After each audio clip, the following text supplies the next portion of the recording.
newbie, what does it looks तो like? मैंने बताया था मोहित सर को, मतलब वो इश्यू हो रहा था रजिस्टर नंबर से। हाँ। मेरी सिस्टर दूसरे बैच में, जेई वाले बैच में, तो अच्छा। मतलब नंबर हम दोनों का अलग है, पर नाम में कुछ गड़बड़ हो जाता है हमेशा। मैंने बोला था सब मोहित सर को, पर पता नहीं। Got it. So your name doesn't reflect over there, but Tanisha name reflects with your same ID. So we see कि अच्छा, all right, okay.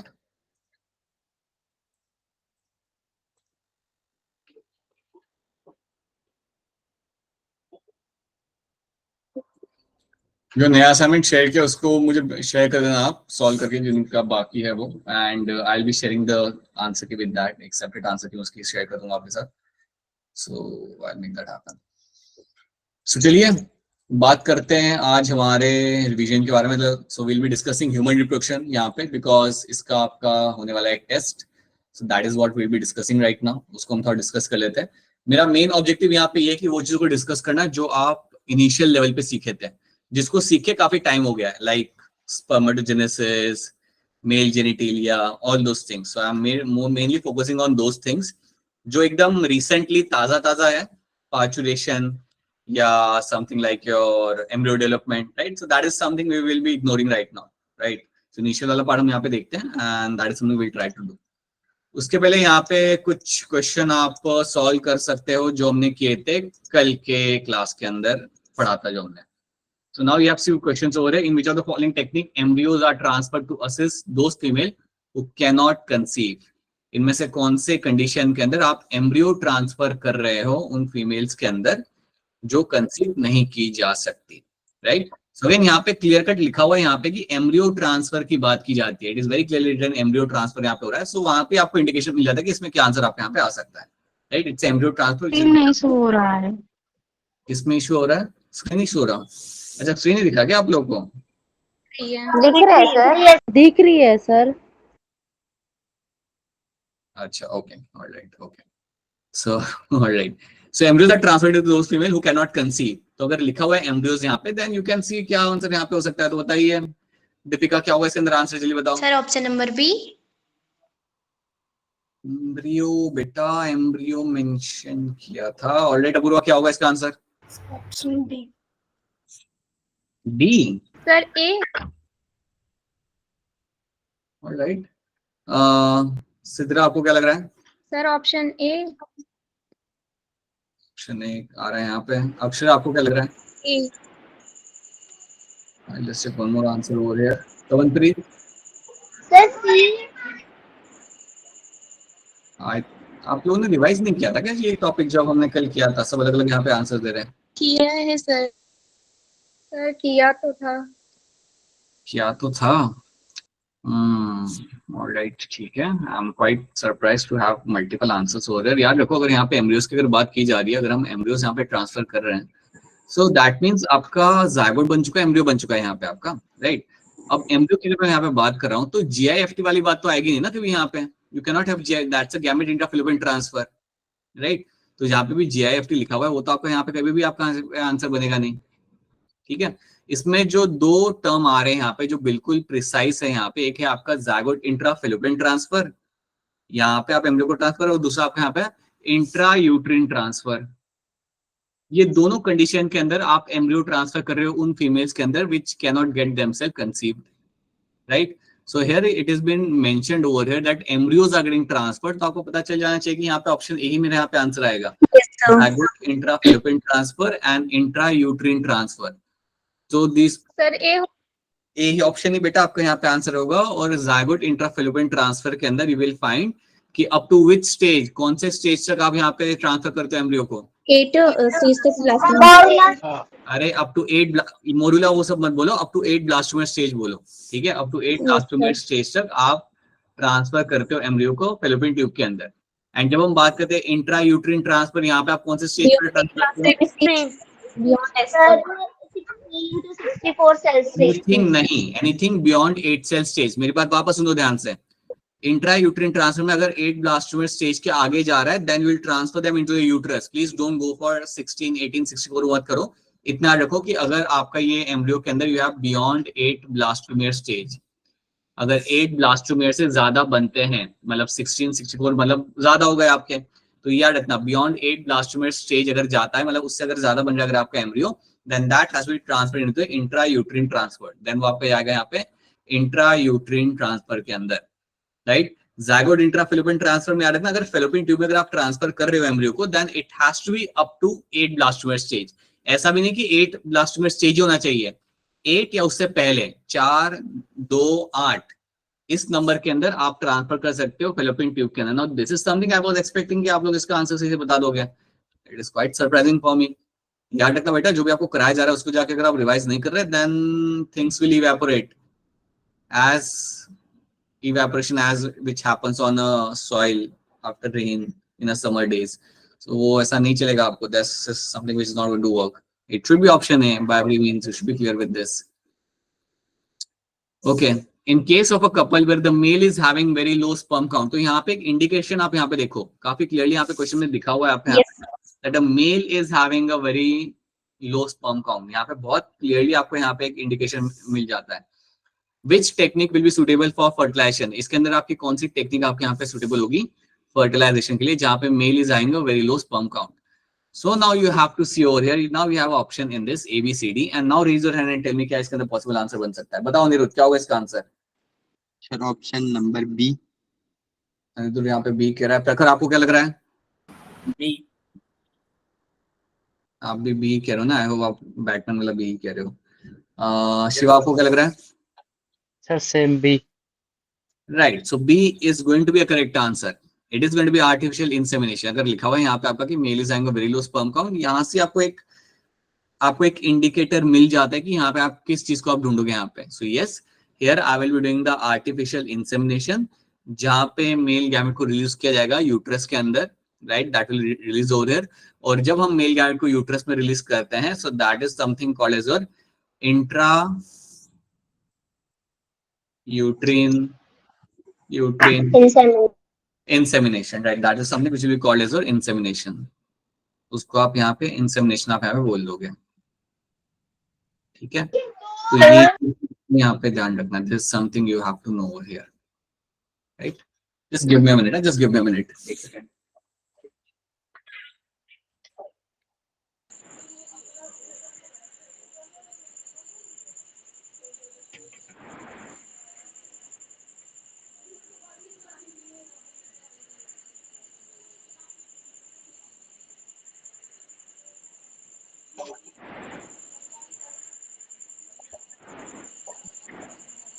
Sorry, people. Just had some time. ठीक है. So that is something you have to know. So embryos with more than 16. हाँ बेटा बोलो. Sir एक minute, ICSI का sir एक थोड़ा सा रिकॉल करवाना सर, ये समझ नहीं आ रहा.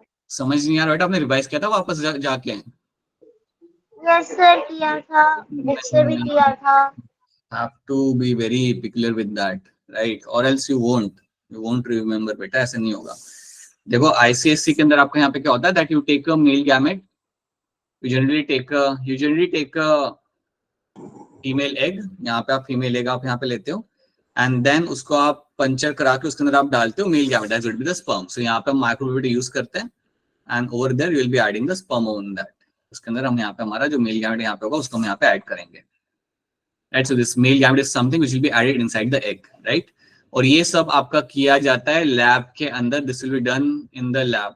This is something you will be finding done in the lab. और जब भी आपका लैब के अंदर यहाँ पे कराया जाएगा, so this something you should be very much clear with. So you have a micro pipette over here. और जो माइक्रो पिपेट आपकी यहाँ पे रहती है ना, तो इसको आप पंचर कराते हो एग के अंदर, and then that will be inserted, the male gamete will be inserted into the egg over here, ठीक है?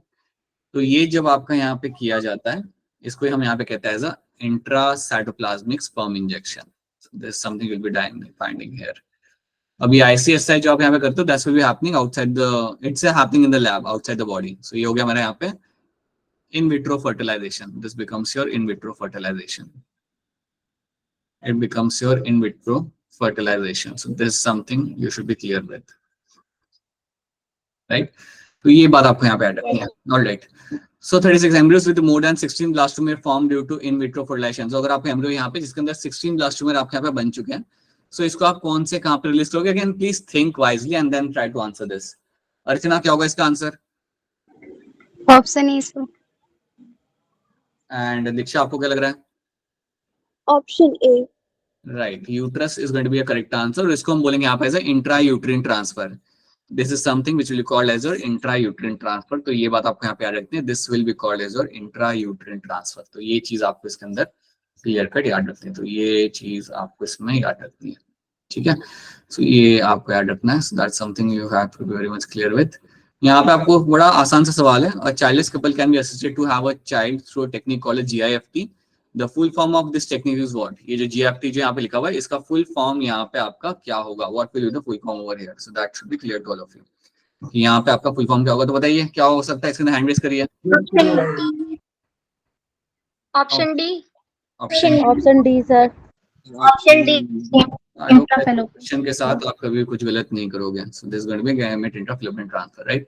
या few more questions, will have a look at this questions later on. Let's have a look at them later. एक बार फिर अभी हम लोग हमारे रिवाइजन कर लेते हैं मेल रिप्रोड्यूटिव सिस्टम का। Let's do that. But again I was expecting कि आपने किया होगा खुद से ये सारे क्वेश्चंस, क्योंकि आई थिंक काफी लोगों ने किए भी हैं। But if you are not revising those thing, then या nothing will happen as simple as that, right? So please habit of revising thing and yeah, do that. Revise करो, question solve करो. Not every time we are going to tell you कि module निकालो, question solve. You have to do it by yourself, बेटा. Please make sure you do that. Then you have a main repetitive system over here. इसको हम यहाँ पे थोड़ा सा discuss कर लेते हैं। तो यहाँ पे this is the first thing you have seen in this human reproduction वाले chapter के अंदर। So there's going to be testes, urethra, penis, prostate gland, bladder, seminal vesicle, ureter. तो ये सारी चीजें हमने यहाँ पे देखी। These are all the things we have already seen in detail, right? So हम यहाँ पे कुछ चीजों को यहाँ पे डिस्कस करते हैं। जैसे मैं कुछ चीजें आपसे पूछूंगा, you can quickly tell me over here that अगर मैं बात करता हूँ testes की, so they are kept in the scrotum and you know that कि यहाँ पे टेम्परेचर आप मेंटेन करते हो अराउंड 2 से 2.5 डिग्री सेल्सियस। यहाँ पे आपका टेम्परेचर आपका यहाँ पे कम रहेगा। So around 2 से 22.5 डिग्री सेल्सियस, so around 2 से लेके आपका 2.5 डिग्री सेल्सियस आप यहाँ पे अपना टेम्परेचर यहाँ पे अपना लेस रखते हो। नाउ ये हम टेम्परेचर यहाँ पे लेस क्यों रखते हैं, इतना टेम्परेचर यहाँ पे कम क्यों रखा जाता है? क्योंकि इसी टेम्परेचर पे बस राइट, इसी टेम्परेचर के ऊपर आपके यहाँ पे स्पर्मेटोजेनेसिस आपका यहाँ पे होगा। इन दिस टेम्परेचर ओनली, इतना आपको कम रखना पड़ेगा, तभी यहाँ पे स्पर्मेटोजेनेसिस होते हुए आपको यहाँ पे मिलेगा, ठीक है। अब आपको एक चीज यहाँ पे याद रखनी है कि जब हम बात करते हैं टेस्टिस के बारे में, when we discuss about the testes, you should know that it will have certain lobules. तो कितने lobules आपको मिलते थे टेस्टिस के अंदर? 250 right. So you will have 250 lobules is something you will be finding in them, right? अब याद रखना 250 lobules आपको मिलेंगे। एक सिंगल लोब्यूल में आपको कितने सेमिनिफरस ट्यूब्यूल आपको मिल जाते हैं? 3, राइट। 1 से लेके 3 जितने आपके यहाँ पे सेमिनिफेरस ट्यूब्यूल्स आपको मिलेंगे यहाँ पे inside the lobule. So these are the number of seminiferous tubules you will find in a single lobule के अंदर आपको यहाँ पे मिलेंगे। और याद रखना एक सेमिनिफेरस ट्यूब्यूल के अंदर आपको मिलते हैं देखने के लिए आपके सेल्स, जिसे हम कहते हैं यहाँ पे सर्टोली सेल्स। सर्टोली सेल्स यहाँ पे रहेंगे। उसके साथ साथ you will have the mail germ sales. Mail germ sales, और ये जो मेल जर्म सेल्स आपके यहाँ पे होते हैं, इनको हम बोलते हैं यहाँ पे एज अ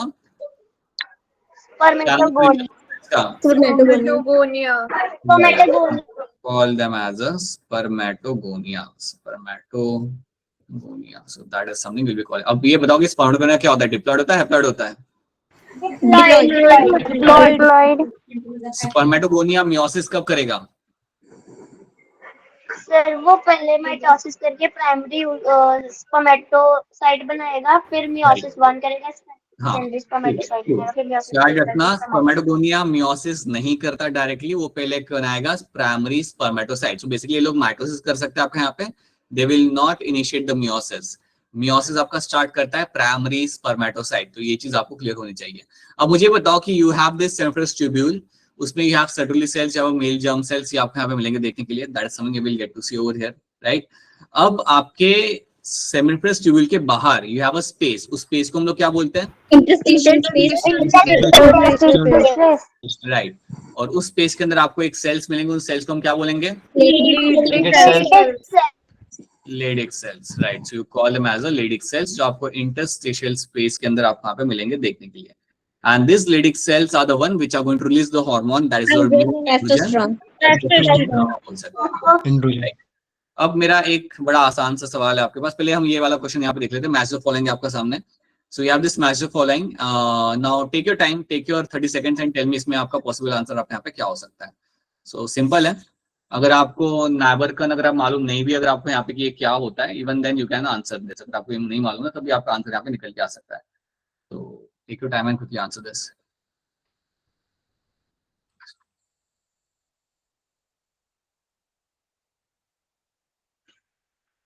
ऑलराइट, बताइए. Oh that's it. Only 2 people have raised their hand. बताइए बुरा क्या होगा इसका आंसर. So option B. पूरा यहाँ पे ऑप्शन बी. मोनिका आपको क्या लग रहा है? Sir, option B. Why other people cannot answer right now? अजदा. सर बी लग रहा है. अच्छा ठीक है, चलो सब लोग देखते हैं यहाँ पे क्या होगा. सी मॉन्स प्यूबिस यहाँ पे लिखा हुआ है. अब ये बताओ ये टर्म हमने कहाँ पे सुना था? Female external genitalia. It is going to be your female external genitalia, right. So A के साथ तो मेरे यहाँ पे 3 ही आएगा. ये दिमाग उड़ा लो, ए के साथ आपके यहाँ पे 3 ही आएगा, राइट. एंट्रम क्या होता है, कोई एक्सप्लेन कर दे हैंड रेज करके. एंट्रम होता क्या है? एंट्रम क्या होता है? That's it. बस 4 लोग. Fluid fill cavity. रुक जाओ ना बेटा. This is not something I was expecting. Antrum मालूम होना चाहिए ना सबको कहाँ पे आता है. एंट्रम देखने के लिए आपको क्या मिलेगा, कहाँ पे मिलेगा? बोलो अनिरुद्ध, क्या होता है एंट्रम? सर जब टर्सरी फॉलिकल बनता है तो उसमें जो स्पेस होता है, फ्लूइड स्पेस होता है, उसको एंट्रम बोलते हैं. बिल्कुल सही आंसर है आपका. जो टर्शियरी फॉलिकल आपको वहाँ पे रहता है उसमें जो आपका फ्लूइड फिल एरिया जो आपको मिलता है वहाँ पे, उसको हम बोलते हैं यहाँ पे antrum, right. So you will find antrum in the tertiary follicle and the graafian follicle. तो बी के साथ मेरा यहाँ पे आ जाएगा 4. सो बी के साथ मेरा क्लियरली मैं देख सकता हूँ यहाँ पे कि एंट्रम के साथ मेरे यहाँ पे ग्राफेन फॉलिकल ही आपका यहाँ पे आएगा, right. And then now you have over here C and D. अब trophectoderm is nothing but my trophoblast cells. Trophectoderm is nothing but your trophoblast cell. ये जो आपका यहाँ पे है, this is going to be the nothing but my trophoblast cells, right. This is nothing but your trophoblast, right. अगर आपको ये मालूम नहीं है कि ये ट्रोफोब्लास्ट है, तब भी ये टर्म देख के आपको समझ आना चाहिए that this has something to do with the embryo. Trophectoderm अगर यहाँ पे लिखा हुआ है तो आपको थोड़ा आइडिया लगना चाहिए that has something to do with the your embryo formation. तो इसलिए मेरा सी के साथ मेरा यहाँ पे आएगा 1. सो टर्म देख के भी आपको समझ आ सकता है कि ये टर्म मेरा किसके साथ यहाँ पे मैच करेगा, right. And then you have something like a Nabarkhan. अब Nabarkhan यहाँ पे क्या होता है? What do you find in the Nabarkhan? ना this Nabarkhan जो हम यहाँ पे लिखा हुआ है, अगर ये टर्म कभी अगर आपके सामने आ रहा है तो याद रखना आपका जो माइटोकॉन्ड्रिया होता है, सॉरी आपका जो स्पर्म होता है, स्पर्म के मिडल पीस में you will have the mitochondria, right. So sperm के मिडल पीस के अंदर you will have the mitochondria. तो स्पाइरली कॉइल्ड माइटोकॉन्ड्रिया जो आपको मिलते हैं स्पर्म के मिडल पीस के अंदर. सो स्पर्म के अंदर याद रखना you will have a spirally coiled mitochondria. We'll have a spirally coiled mitochondria. और ये माइटोकॉन्ड्रिया आपको मिलेंगे स्पर्म के मिडल पीस के अंदर. That is something I will find in the middle piece. ये मुझे मिलेंगे मेरे यहाँ पे मिडल पीस के अंदर, राइट. ऑब्वियसली स्पर्म के मिडल पीस में माइटोकॉन्ड्रिया होते हैं. तो ये क्या होते हैं? स्पाइरली कॉइल्ड होते हैं. तो जो स्पाइरली कॉइल्ड आपको माइटोकॉन्ड्रिया मिलेंगे स्पर्म के मिडल पीस के अंदर, इसको हम बोलते हैं नाबरकन. So that is why D के साथ मेरा यहाँ पे आ जाएगा ऑप्शन 2. तो D के साथ मेरा ऑप्शन 2 आ जाएगा. So that is one thing you have to know. तो इसलिए याद रखना ऑप्शन बी बनेगा यहाँ पे एज अ करेक्ट आंसर, ठीक है. तो ये बात अब याद रखना. नाबरकन अगर आ गया ये क्वेश्चन के अंदर समझो एग्जाम के अंदर, देन यू शुड नो कि ये स्पाइरली कॉइल्ड माइटोकॉन्ड्रिया होते हैं जो आपको मिडिल पीस में आपको मिल जाएंगे, राइट. एक बहुत ही इंपॉर्टेंट क्वेश्चन है बिकॉज ये क्वेश्चन आपको बताता है कि आपको ट्रांसपोर्टेशन मालूम होना चाहिए कि आपका कैसे टेस्टिकल्स सेम्फ्रस ट्यूब्यूल से आपका ट्रांसपोर्ट हो रहा होता है आपके अदर पार्ट्स के अंदर. So that passage has to be remembered. तो देख के ये क्वेश्चन आप पहले भी कर चुके हो, अगेन करो इसे and tell me what can be the possible answer in this. तो देख लो आराम से and tell me what can be the possible answer over here. Take your time.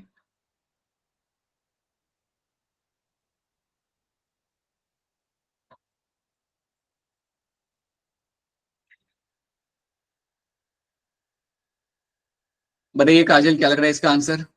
Option C sir. And Mahesh, आपको क्या लग रहा है क्या होगा इसका answer? Option C. Akshara? Sir D. Akshara को डी लग रहा है। सर मेरी स्क्रीन विजिबल नहीं है। अच्छा, अक्षरा की स्क्रीन विजिबल नहीं है। अक्षरा, आपको स्क्रीन नहीं दिख रही, बाकी सबको तो दिख रही है, या बाकी लोगों को भी नहीं दिख रही? मैंने बोला ही नहीं। दिख रही। सर दिख रही है। अच्छा, मोनिका क्या लग रहा है इसका answer? Sir option C. Option C आप यहाँ पे देखो बेटा, option C has to be the perfect example of the transport over here. You have seminiferous tubules यहाँ पे, वहां से आपके मेल गैमेट्स आपके जाएंगे यहाँ पे इनटू द रेडी टेस्टिस। ठीक है, रेडी टेस्टिस से they will go into the वास एफरेंशिया। ये आपका ब्रिज होता है, अगर याद हो तो वास एफरेंशिया वाज अ ब्रिज। ठीक है, यस सर। देन वहां से वो जाते हैं एपिडेमिस के अंदर, and then from there they will get into the vas deferens. Vas deferens से आपका यहाँ पे आएगा इजैकुलेटरी डक्ट। अब किसको याद है कि इजैकुलेटरी डक्ट हम कैसे बना देते हैं, या कौन सी दो चीज Yes. ज्वाइन करके आप बना रही थी? Yes sir. बहुत बढ़िया। So my vesicles and vas deferens are going to make the ejaculatory duct over there, and then it will go to urethra, and then from there it will go into the urethral meatus. So yes, this becomes my perfect answer. That's a perfect transportation we'll be finding over there. तो ये याद रखना, generally पता है mix up कहाँ होता है? रेटी टेस्टिस, वास एफरेंशिया, ये आपको याद रखना है। These are the things you have to know, जो हमने पहले भी देखी थी with the picture. So you have to remember this transportation because ये क्वेश्चन बहुत चांसेस होते हैं ऐसे क्वेश्चन आने के। So you have to know this transportation very correctly over here. So this is your option C. आपका बिल्कुल यहाँ पे करेक्ट आंसर है। Same question again, you should be able to answer this. क्या इसके अंदर आपका करेक्ट पार्ट आपका यहाँ पे हो सकता है? So again take your time, कोई भी गड़बड़ यहाँ पे मत करना, and then tell me what can be the correct answer in this. तब इफरेंट फर्स्ट में second. Let's say afferent ductules आपको यहाँ पे पता नहीं चल रहा क्या है, you can still count the answer over here. Sir afferent ductules वो तो यहाँ के वास एफरेंशिया तो नहीं है ये। लेट्स अज्यूम तुम्हें नहीं मालूम, लेट्स अज्यूम तुम्हें वो टर्म तुमने आज ही देख रहे हो तुम लोग यहाँ पे, राइट? सर लेकिन परीक्षा सब में आ रहा है ना, तो फिर गलत ना हो जाए। नहीं, तब भी आप निकाल सकते हो इसके अंदर answer. You can still answer over here. बता तो मनप्रीत, क्या होगा इसके अंदर आंसर? Sir A option. आप ये कह रहे हो? Alright, anyone else? A option. सब लोग ये कह रहे हैं। A sir. बताइए रानी, क्यों लग रहा है आपको यहाँ पे? Option A sir. क्यों लग रहा है आपको option A? Sir option C. Sir आपने बताया था ये पिछली बार जब चैप्टर ये कर रहे थे। लेकिन आप लोग ऑलरेडी भूल चुके हो उस चीज को। Sir option D. नहीं, गलत है सॉरी। डी आप- sir D. B. Sir A ही होगा। I won't be Maybe giving yes, you sir. this. I will. You have to do it by yourself now. This question we have already done this question. Like, option E sir. Option no, let it be. Let it be. Option Let's option continue with the A. revision because yeah, you will answer me this. तुम लोग आराम से sir option ए ही है तो सबसे option A he suitable होना इसमें तो। नहीं, करो ना, कर लो आराम से, कर लो सब लोग कर लो, and then tell me after that. होगा। इसका आंसर क्या होगा? इसका आंसर बता दोगे ना? इसका आंसर क्या होगा? सर इसका होगा ये D D option. E option. Option नहीं यहाँ पे आएगा। अच्छा, मेरा एक सवाल है आपका यहाँ से, ये सब तो ठीक है, मुझे ये बताओ कि आपका जो FSH आ रहा होता है ऊपर से मेल्स के अंदर, FSH टारगेट करेगा सर्टुली सेल्स को। अगर आपको याद हो, हमने बताया था it will go and target the Sertoli cells. मुझे ये Yes, बताओ sir. आप लोग यहाँ पे कि सर्टुली सेल को जब ये टारगेट करेगा तो ये सर्टुली सेल आपको क्या बना के देंगे? Androgen binding protein. Binding protein. Right, बिल्कुल सही। They will give you the androgen binding protein. तो ये आपको बना के देंगे आपका यहाँ पे एंड्रोजन बाइंडिंग प्रोटीन, राइट? तो ये चीज आपको याद रखनी है। और ये अल्टीमेटली FSH सर्टुली सेल की मदद से क्या करने में हेल्प करता है? याद रखना, जेनेसिस, स्पर्मेटोजेनेसिस पे टिक मत करना। This FSH will go and tell the Sertoli cells to start making androgen binding protein, which will ultimately help in the spermiogenesis. ये ultimately help करता है आपको यहाँ पे spermiogenesis के अंदर। This will ultimately help in the spermiogenesis. तो ये चीज आपने यहाँ पे भूलनी नहीं है। So this is something you should not be forgetting कभी भी, तो ये चीज आप यहाँ पे याद रखना, ठीक है। Okay, again I don't know whether, बताओगे इसका आंसर क्या होगा? Testes to Yes, epidermis. sir. Two. Sir, option A. Option A sir. अगर वास एफिशिएंसी को हम यहाँ पे ब्लॉक करते हैं तो आपके गैमेट्स यहाँ पे कहाँ पे ट्रांसपोर्ट नहीं किए जाएंगे, सो यू शुड नो दैट अगर वास एफिशिएंसी ब्लॉक होता है देन गैमेट का ट्रांसफर आपका रुक जाएगा यहाँ पे from the testis to epididymis, because यही था आपका, दिस वाज द वन जहाँ पे आपको ब्रिज फॉर्म कर रहा था। So don't find your gametes going to the epididymis. So again, this is something you have to again think and revise. अब याद रखना यहाँ पे हम लोग बात करें about the accessory ducts, ठीक है। तो यहाँ पे आपका आएगा रेटिटेस्टिस, वास efferentia, epididymis and vas deferens, ये एनसीईआरटी है पूरा आपका। तो याद रखना कि अगर आपको डायरेक्ट सवाल आ कौन से होते हैं आपके accessory ducts, तो आपको ये याद रखना है, these are the ducts you will be finding all the time, okay। अब इसके अंदर आपको एक और चीज आपको यहाँ पे याद रखनी है, that you have in the end जो यूरेथ्रा होता है, urethra will ultimately open in the something like your urethral meatus. So urethra जो होता है यहाँ पर, it will ultimately end up and opening into the urethral meatus के अंदर ये ओपन करेगा and then from there you will find the male gametes will be release. तो ये एंड वाला टर्म भी याद रखना, ये भूलना मत कभी भी, this is something it will be opening into, okay. बाकी जो चीजें आपको यहाँ पे लिखी हुई है वो ऑलरेडी हम लोग मल्टीपल टाइम्स देख चुके हैं, so you should be able to remember all those things. Now you have this male gamete over here. Acrosome के अंदर क्या मिलेगा मुझे देखने के लिए? Enzymes. मुझे यहाँ पे एंजाइम्स मिलेंगे, राइट, जिसे मैं स्पर्म लाइसेंस भी कह सकता हूँ, बिल्कुल सही बात है। कोई मुझे बताओ कि एक्रोसोम, ये जो बैग ऑफ एंजाइम मेरे यहाँ पे मिलते हैं एक्रोसोम के अंदर, इसको हम क्या बोलते हैं? इसको ये बनाता कौन है? ये बनाता कौन है? Right, this bag of enzymes जो मेरे यहाँ पे है, this is something made by my Golgi body, this is going to be made by this bag of enzymes made by my Golgi body, right। अब ध्यान से सोचना और मुझे बताना है यहाँ पे, और हैंड रेज करने बताने के लिए, ये आपके जो सेंट्रियोल्स है नेक वाले रीजन के अंदर, जो नेक वाले रीजन में यहाँ पे सेंट्रियोल्स जो आपको यहाँ पे दिख रहे हैं, इन सेंट्रियोल्स का नाम क्या होता है और इनका काम क्या होता है? You have to raise your hand and tell me. ये जो सेंट्रियोल्स आपको यहाँ पे दिख रहे हैं नेक वाले रीजन के अंदर, इनका नाम क्या बोलोगे? ये बताओ आप, नाम इसका क्या आएगा, and then you have to tell me इसका रोल यहाँ पे क्या होता है। सिद्रा बताइए क्या होगा इसका नाम और क्या इनका रोल होगा? Sir proximal centrioles. बिल्कुल सही, राइट, दैट्स वेरी ट्रू। और इनका काम क्या होगा?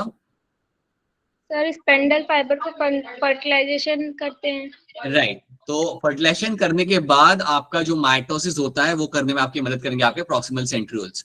सो प्रॉक्सिमल सेंट्रियोल्स याद रखना, this are my proximal centrioles जो नेक में होंगे, और फर्टिलाइजेशन होने के बाद आपका जो माइटोसिस वहां पे चालू होगा या आपका जो क्लीवेज वहां पे चालू होगा, वो करने के लिए आपके सेंट्रियोल्स आपकी मदद करेंगे।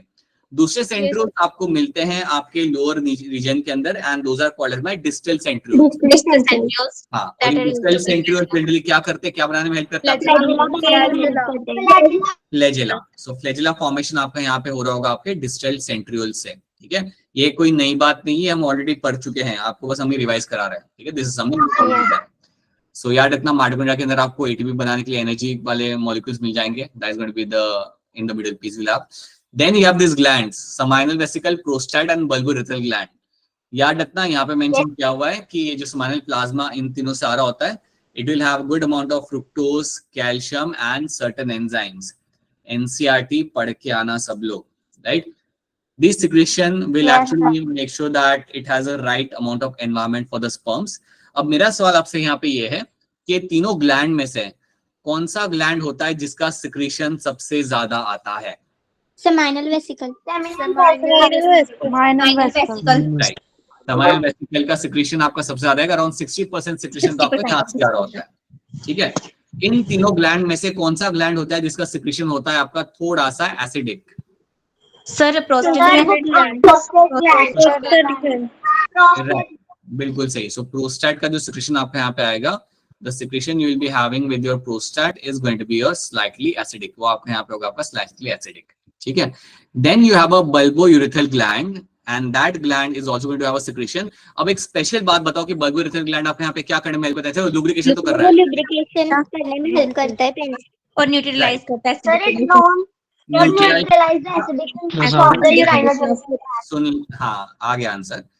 ये आपका जो यूरेथ्रा होगा उसके अंदर एसिडिक कंडीशन को वो न्यूट्रलाइज करेगा, so that bulbourethral gland will have a secretion जो न्यूट्रलाइज करता है आपके एसिडिक कंडीशन को जो वहाँ पे यूरिन ने वहाँ पे क्रिएट की थी. So that is something you have to know. तो ये आपका ये रोल यहाँ पे करेगा. सो ये सारे रोल्स आपको यहाँ पे याद रखना है and it should be very clear to you what they are role playing over here. ठीक है. Then you will find over here this is the female tract, female reproductive system. You have all this labeling. याद रखना infundibulum will have this fimbriae है. Fimbriae का काम क्या होता है? Pick up the ova. ये ova को पिकअप करेगा. ओवरी में से ova जब रिलीज किया जाएगा उसको यहाँ पे वो पिकअप करेगा. Then you have infundibulum, ampulla and the stemmus over here, right? याद रखना endometrium, myometrium, perimetrium are the 3 layers of the uterus. जो आउटर मोस्ट है मेरे यहाँ पे वो है मेरी यहाँ पे पेरीमेट्रियम. देन बीच में मेरी आएगी यहाँ पे myometrium and then I will have the endometrium. Please याद रखना अगर लेबलिंग अगर आ रहा है इसका तो लेबलिंग ध्यान से देखना कि कहाँ पे क्या चीज वहाँ पे लेबल करके रखी हुई है. Then you have the cervix, then you have a cervical canal and then there is going to be a vagina over here. So these are the things which should be very clear to be understood. So now you have these all 3 layers, perimetrium, myometrium, endometrium, right? Cervical canal. ये सब आपको याद रखना है. This is something we have already done, right? अब अगर मैं आपसे पूछूं कि मायोमेट्रियम का काम क्या होता है तो आप क्या बोलोगे? रिदमिक कॉन्ट्रैक्शन करना ड्यूरिंग मतलब राइट, ड्यूरिंग बर्थ कॉन्ट्रैक्शन करना. सो ड्यूरिंग बर्थ जो आपका रिदमिक कॉन्ट्रैक्शन आपका होगा वो आपके मायोमेट्रियम कैसे होगा. मुझे बताओ मायोमेट्रियम के अंदर जो मसल्स होती है वो कैसी होती है, स्मूथ या स्केलेटल? मायोमेट्रियम, बिल्कुल सही, right. That's something you have to know. ठीक है. एंडोमेट्रियम इज अ साइट जहां पे आप इम्प्लांटेशन करते हो. That is something you have to know. हाँ, ये चीज याद रख लेना. It is supported by the shape of the uterus is like an inverted pear shaped. It is supported by a ligament attached to a pelvic wall. The uterus opens into vagina through a narrow cervix. So these are the things you have to know. The cavity of the cervix is called as my cervical canal. Cervix के अंदर एक mucus release किया जाता है. Cervix के अंदर एक mucus यहाँ पे रिलीज किया जाएगा और वो mucus कुछ करने में मदद करता है sperms के साथ. उसे हम क्या कहते हैं? Capacitation. That is something called as your capacitation. Right? That is something called as your capacitation. तो ये करने में आपका यहाँ पे मेल गैमेट म्यूकस आपका यहाँ पे मदद करता है जिसके अंदर आपका मेल स्पर्म के हेड के ऊपर से आप लिपिड लेयर आप यहाँ पे हटाते हो. So that is going to be the capacitation जिसको हम इवन कहते हैं एक्टिवेशन ऑफ स्पर्म. ये भी आपको याद रखना है. So now let's quickly do this question. इसका आंसर आप अनम्यूट करके जोर से बता दोगे तो हम फटाफट आगे बढ़ जाएंगे. इस ऐसे क्वेश्चन में हम ज्यादा बताएंगे. क्वेश्चन नंबर 9 का यहाँ पे आंसर आएगा option option A. Right. Then question number 10. Question number 10 का आंसर यहाँ पे क्या आएगा? राइट. या सुन लो, it's going to be fructose calcium enzyme is going to be your male एसिडिक glands. And then you have a question number 11. सुन क्वेश्चन पढ़ने दो 2 minute. Seminal plasma in human is rich in. Seminal plasma humans के अंदर किस चीज से rich होता है? जो ऑप्शन डी.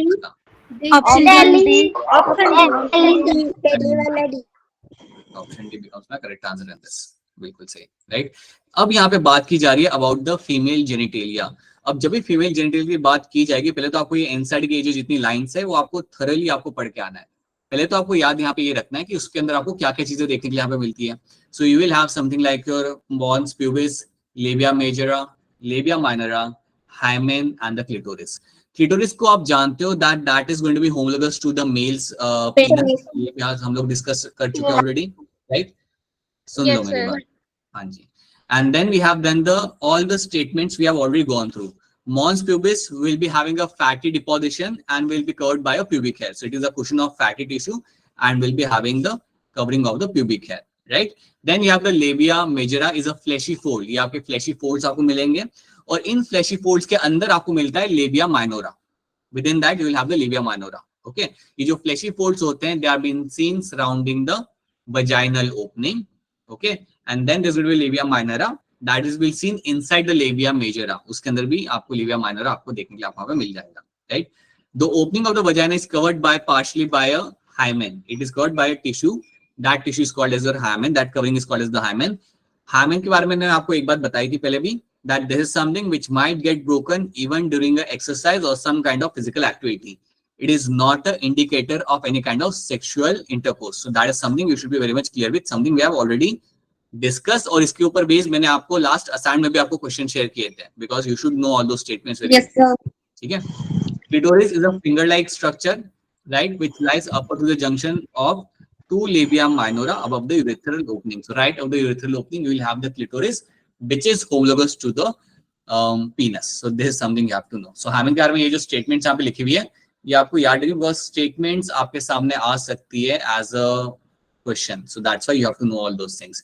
तो इन statements को आपका कभी भी इसके बाहर आपको कुछ नहीं आएगा, right? हाँ, एक चीज मैंने आपको बताई थी, that was your one of the gland. एक gland का मैंने बात किया था जिसका नाम था आपका बार्थुलिन ग्लैंड. अगर आपको याद हो तो एक ग्लैंड का मैंने बात किया था कॉलेज में. ग्लैंड का सिक्रीशन क्या होता है सर? ग्रेटर होता है, उसमें वेस्टिबुलर. मोनिका बताओ क्या होता है इसका सिक्रीशन?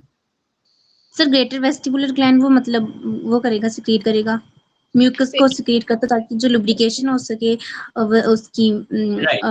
राइट. सो म्यूकस सिक्रीशन यहाँ पे आपका हो रहा है. It actually help in the lubrication.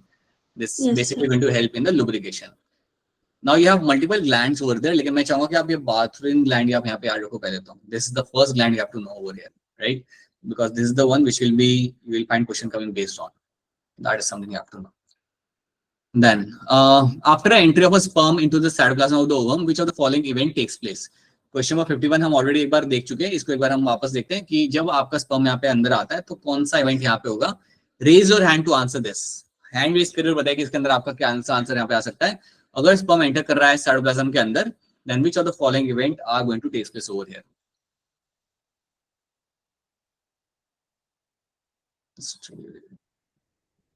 Alright, बताइए अपेक्षा क्या होगा इसके अंदर आंसर? ए होगा. माइटोसिस तो नहीं हो सकता ना बेटा. माइटोसिस कैसे होगा बेटा? हम लोग यहाँ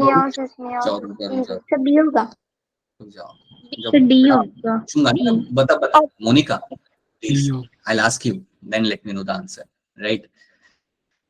पहले ये बात समझो आप बेटा कि अगर ये आपका स्पर्म आ रहा है और अगर वो फ्यूज कर रहा है ओवम के साथ तो माइटोसिस की तो यहाँ पे बात ही नहीं होगी, right?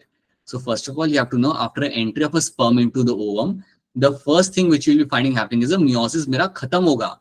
माइटोसिस के हम यहाँ पे बात करेंगे, आपका meiosis यहाँ पे खत्म होगा और जो meiosis आपके यहाँ पे खत्म होगा that will be happening of your secondary oocyte. So secondary oocyte जो आपके यहाँ पे already है वहाँ पे, right, that will complete the meiosis. So meiotic division of secondary oocyte will take place over there. वो आप वहाँ पे खत्म होता है. And then you will find you have this particular egg over there which will fuse with the sperm head. तो याद रखना it is going to be your option D. This is going to be option D. ये मैंने आपको assignment के अंदर भी ये क्वेश्चन दिया था, अगर आपको याद हो, अगर आपने right, we do the assignment. And why we ask you to do the assignment multiple times because assignment solve करते समय आपको पता चलता है कि क्या सही है क्या गलत. So याद रखना it is going to be meiotic division आपका होता है आपका secondary oocyte. Then you have the human female which has a following sets of chromosomes. So human female अगर generally आप देखोगे तो chromosomes आपको मिलेंगे. That is going to be your XX. Option यहाँ पे is the correct answer. So XX will be the correct answer in this, right? So this is something you have to know over here. कि आपका यहाँ पे 2 X chromosome मिलते हैं एक female के अंदर. मेल के अंदर you will have a XY condition, right? Like these are like way too simple questions. Alright, memory gland से अगर हम बात करेंगे तो पहली चीज आपको याद रखनी है कि इसका पैटर्न क्या है. राइट फ्रॉम द एवियोल से लेके एल्वियोलाई से लेके आपका जो मिल्क सिक्रीशन हो रहा है आपके लैक्टिफ्रेस डक्ट तक, उसका पूरा चैनल यहाँ पे क्या रहेगा वो आपको इसके अंदर याद रखना है. You will find question based on them. पहली चीज याद रखना, mammary glands will have a deposition of a fat. उसके साथ साथ number of memory lobules will be scene. कितने लोब्यूल्स आपको मिलते हैं जनरली? 15. याद रखना you will have around 15 to 20 lobules आपको यहाँ पे मिलेंगे देखने के लिए, right? अगर आपसे कोई पूछता है कि जो lobules आपके यहाँ पे किससे बने हुए, then you will tell them they are like group of cells and those group of cells are called as my alveoli. This group of cells over there will be called as your alveoli. तो ये चीज आपको यहाँ पे याद रखनी है. Okay. Now, what are the transition I will find over here? तो आपने यहाँ पे memory lobules आपने यहाँ पे देख लिया. That is something we have seen over here, right? अब यहाँ पे क्या होगा कि आपके सेल्स हैं यहाँ पे. What kind of cells you have? You have the alveoli. So you have a large number of alveoli over there. अब आपको याद रखना है कि यहाँ से आपका milk secretion कैसे आगे बढ़ेगा. So the cells of alveoli are going to secrete the milk, which is stored in the lumens of the alveoli. जिसको आप lumens of alveoli में आप store करते हो. वहां से वो कहाँ पे जाते हैं? They will go into the memory tubules. They will go into the memory tubules. Memory tubules say these milk secretion will now go into the memory duct. Right? So memory tubules of each lobule will join to form the memory duct. Now what will happen? Several memory ducts join to form mammary ampulla. So mammary duct से आपका secretion यहाँ पे जाएगा आपका mammary ampulla के अंदर, and then from the mammary ampulla it will go into the lactiferous duct के अंदर. So from the mammary ampulla this will go into the lactiferous duct के अंदर, और जिसके through it will be sent outside the body while the nipple is going to be sucked out by the baby, which will be nursed by the mother. So that is something you should know. ये आपको pattern याद रखना है. You have to know alveoli से mammary tubules से mammary duct से mammary ampulla, and mammary ampulla से you will find it will send into the lactiferous duct के अंदर. तो ये चीज आपको यहाँ पे याद रखनी है, और इसके बाद the milk will be sent towards the, like it can be used up by the baby over there. So ये आपको पैटर्न यहाँ पे याद रखना है. This is the first thing you have to know. इसके बाद जो नेक्स्ट चीज आपको यहाँ पे याद रखनी है in terms of memory gland, कि आपसे सवाल पूछा जाएगा, आपसे सवाल ये पूछा जाएगा कि मेमोरी ग्लैंड्स जो होते हैं उसके अंदर मिल्क फॉर्मेशन में आपको यहाँ पे कौन सा हार्मोन आपको यहाँ पे मदद कर रहा है. So you should always remember the hormone which will be helpful over here is going to be a prolactin. Prolactin is going to be one of the hormone, और ये हार्मोन आपका यूज किया जाएगा for the formation of the milk. So that is the first thing you have to know कि prolactin यहाँ पे हमारा as a hormone use किया जाएगा for the milk formation. That's the first thing you have to know. Second question आपका यहाँ पे ये आता है कि ये चलो हेल्प कर रहा है मिल्क फॉर्मेशन के लिए, तो ये हार्मोन आपका कहाँ से आ रहा है. Then you should know that the hormone is always coming from the, yeah, you can just mute yourself, all of you can just mute yourself right now.